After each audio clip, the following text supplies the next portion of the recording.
Dr. Hermann Hilprecht was tired. It was the middle of March 1892, and for weeks he'd been working on his new book. Now the proofs had arrived, and he would soon have to send his brainchild out into the world. Its full title was The Babylonian Expedition of the University of Pennsylvania, Series A, Cuneiform Text, Volume 1, Part 1, Old Babylonian Inscriptions, chiefly from Nippur. And Hermann Hilprecht, professor of Assyriology at University of Pennsylvania, was not entirely satisfied. 2 small fragments of incised agate, he thought they were part of finger rings, had resisted his best efforts as translator. Numerous similar fragments had been found in the Temple of Baal at Nippur, but in the present case he had not even been able to examine the originals, only a sketch of them. Despite these difficulties, Hilprecht, after weeks of study, had assigned to the fragments a date of between 1700 and 1140 BCE, the Kassite period of Babylonian history. On one fragment, he thought he could decipher the cuneiform character Ku and ascribed the piece very tentatively to King Kurigalzu. The other fragment, with much regret, he had to assign to a large group of unclassified Kassite fragments. The final proof of his discussion of these unclassified pieces were now awaiting his approval. There was no more he could do, and reluctantly he signed off on the proof sheets. It was around midnight when, exhausted, he fell to bed. He fell asleep almost immediately and dreamed a strange dream. A tall figure appeared to him, thin and clad in a simple robe, a priestly phantom from the Babylonian era, it seemed, a man about 40 years old. "Come to me," the figure said, and beckoned the professor. Together they traveled in time until they came to the treasure chamber of the Temple of Baal. They entered a low-ceilinged room without windows. It was furnished with a large wooden chest, and the floor strewn with fragments of agate and lapis lazuli. The figure turned to him and said, "The 2 fragments which you have published separately on pages 22 and 26 belong together. They are not finger rings. Their history is as follows.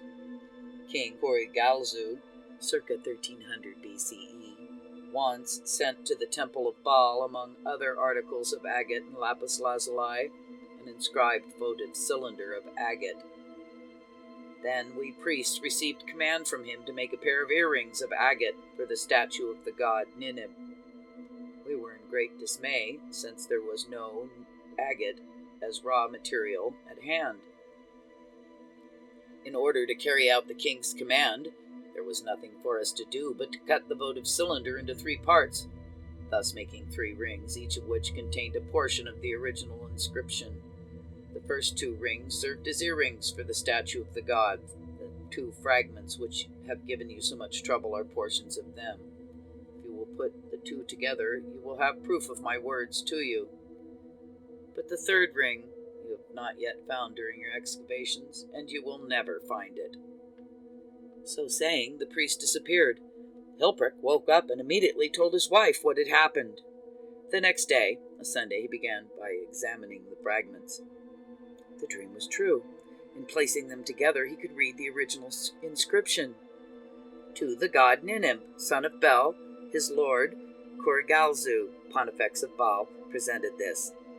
Still tingling in excitement, Professor Hilbert told his friend and colleague, Professor William Romaine Newbold, of his experience, and showed him the account of the dream which he had written down while it was still fresh in his mind. Together they pored over the translation and the notes made when the fragments were discovered. Suddenly Newbold noticed a problem. According to the original description by archaeologist Dr. John Peters, the 2 fragments were different colors. How could they have originally been part of the same piece? Professor Hilbert acknowledged the difficulty and determined to examine the fragments themselves that summer when he visited the Istanbul Museum where they were housed. His journey to Istanbul was made on behalf of the Committee on the Babylonian Expedition to catalog and study those objects preserved there from the Nippur excavations. He related his dream to Halil Bey, director of the museum, and asked if he might examine the fragments. Halil Bey agreed enthusiastically.